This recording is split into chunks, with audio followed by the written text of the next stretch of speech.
ଆପଣମାନଙ୍କ ଆଡ଼େ ନିହାତି ବର୍ଷା ହେଉଥିବ, କିନ୍ତୁ ଆମ ଆଡ଼େ ପ୍ରବଳ ବର୍ଷା। ଏଇ ବର୍ଷା ସାଙ୍ଗକୁ ଦେଖନ୍ତୁ ଆମ ବାଡ଼ିରୁ ଗୋଟେ ଓଲ ଖୋଳି ଆଣିଲି। ଏଇ ଓଲରେ ଆଜି ତୁମମାନଙ୍କୁ ମୁଁ ବନେଇକି ଦେଖେଇବି ଓଲ ବରା।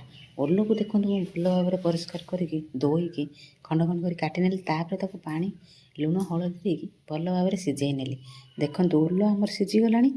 ଓଲ ପାଇଁ ନିହାତି ଗୋଟେ କିଛି ମସଲା ବନେଇବି। ରସୁଣ, ଜିରା ଆଉ କଞ୍ଚା ଲଙ୍କାକୁ ଭଲ ଭାବରେ ଗୁଣ୍ଡେଇକି ଛେଚି ନେଲି। ଏପଟେ ଦେଖନ୍ତୁ ଯେଉଁ ଓଲକୁ ସିଝେଇକି ରଖିଥିଲି ତାକୁ ଥାଳିରେ ଢାଳି ଦେବି। ପ୍ରବଳ ଗରମ ଅଛି, ତାକୁ ଗୋଟେ ଗ୍ଲାସ୍ ଗାଣ୍ଡିରେ ଭଲ ଭାବରେ କୁଟି ନେବି। ଦେଖନ୍ତୁ ଆମର ଓଲ ଆମର ଭର୍ତ୍ତା ଟାଇପ୍ର ହେଇଗଲା। ତାପରେ ମସଲାକୁ ସବୁ ଦେଇଦେବି। ପିଆଜ, ଲୁଣ ଆଉ ଲଙ୍କାଗୁଣ୍ଡକୁ ଅଳ୍ପ ଟିକେ ଲେମ୍ବୁ ଦେବେ ନିହାତି ଭଲ ଭାବରେ ଦେଇକି, ଲୁଣ ଅଳ୍ପ ଟିକେ ଦେଇକି ଭଲ ଭାବରେ ଗୋଳେଇ ନେବି। ଏପଟେ ଦେଖନ୍ତୁ ଗ୍ୟାସ୍ରେ ତାୱାକୁ ମୁଁ ରେଡ଼ି କରିଦେଇଥିଲି। ତାୱା ବି ତାତିଗଲାଣି। ଅଳ୍ପ ରିଫାଇନ୍ ତେଲ ଦେଇକି ଏପଟରେ ଯେଉଁ ବେଟରକୁ ମୁଁ ସଜାଡ଼ିକି ରଖିଥିଲି, ତାପରେ ତାକୁ ବରା ଭଳିଆ ତାକୁ ସାଇଜ୍ କରିକି ଗୋଲ ଗୋଲ କରିକି ତାୱା ସାରା ଦେଇଦେବି। ଏପଟ ସେପଟ ଓଲଟ ପାଲଟ କରିକି ଦେଖନ୍ତୁ ଆମର ଓଲ ବରା ରେଡ଼ି ହେଇଗଲା। ଆପଣମାନଙ୍କୁ ବରାଟା ଦେଖିକି କେଉଁ ଭଳିଆ ଦେଖାଯାଉଛି? ବହୁତ ବଢ଼ିଆ ବାସ୍ନା ଗୋଟେ ଦେଉଛି ଆଉ ବହୁତ ବଢ଼ିଆ ଟେଷ୍ଟ ହେଇଛି। ଆପଣମାନେ ନିହାତି ପଖାଳରେ ଟ୍ରାଏ କରନ୍ତୁ।